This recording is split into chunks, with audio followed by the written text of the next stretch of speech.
জয়গুরু। পরম প্রেমময় পরম দয়াল শ্রী শ্রী ঠাকুর এবং পরম আরাধ্যা শ্রী শ্রী বড়মার চরণে কোটি কোটি প্রণাম জানাই।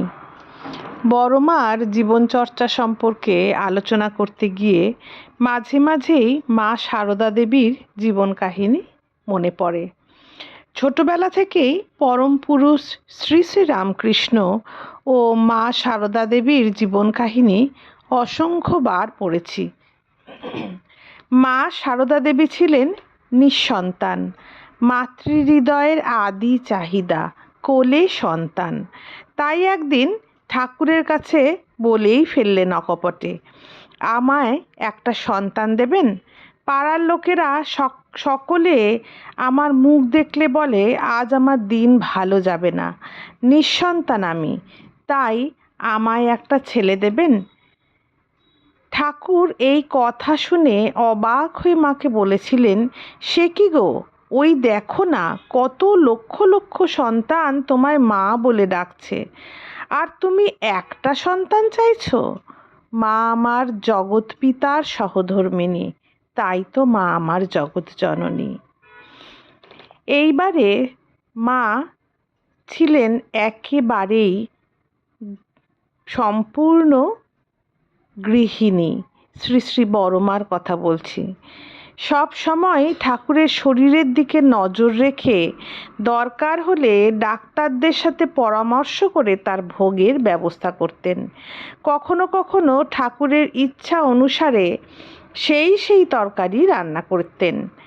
একদিন ঠাকুর মেঠো কলমি শাক রান্নার কথা বললেন। তখন মা কালো জোয়ারদারকে ডাকালেন এবং কলকাতা থেকে মেঠো কলমি শাক আনালেন। ভোরেই শাক এসে পৌঁছালো। মা নিজ হাতে শাকগুলো বেছে কুটে তার সাথে পটল, আলু, কাঁঠালের বিচিসহ এমন সুন্দর তরকারি রান্না করলেন, সে এক দেবভোগ হলো। শ্রী শ্রী ঠাকুরের জন্য জামতলায় একটি ঘর করা হয়েছিল। সেবার আনন্দবাজারের জন্য জ্বালানি কাঠ কেনা হয়েছে। তার ভেতর দেখা গেল ভালো ভালো সেগুন কাঠ আছে।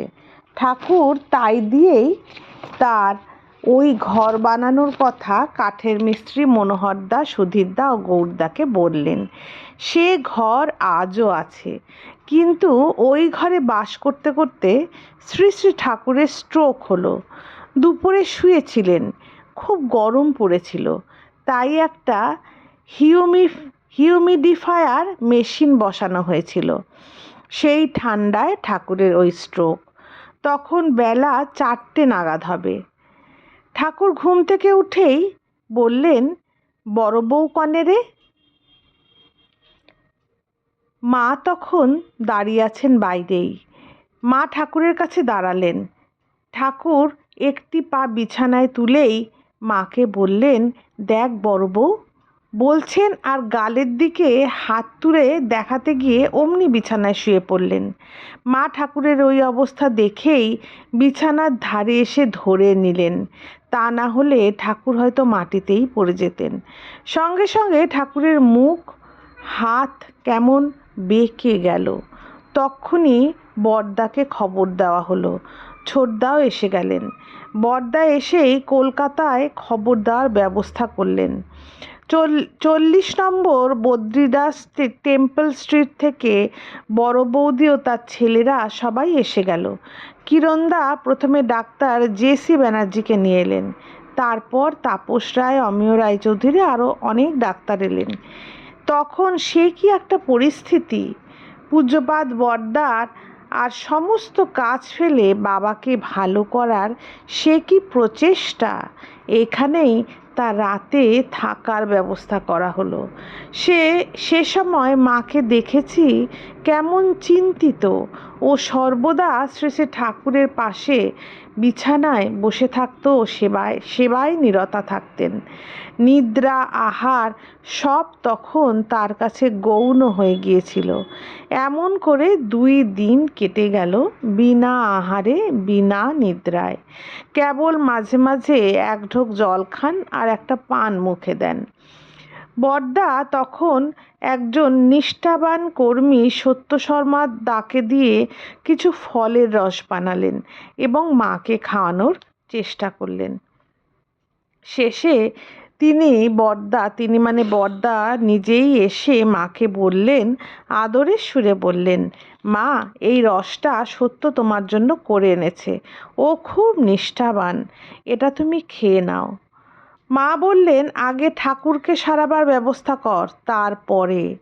বড়দা এবার মাকে আরও আদর করে বললেন, মা, ডাক্তার যতই আসুক, তোমার আশীর্বাদে বাবাকে সারাবো। আজ ডাক্তারবাবু বলেছেন অবস্থা একটু ভালো আছে। তোমার যদি শরীর ভালো না থাকে তবে বাবাকে সারানো সম্ভব হবে না। তুমি যে আমার শক্তিময়ী মা। এইবার মা সেই ফলের রসের গ্লাসটা বড়দার হাত থেকে নিয়ে পান করলেন।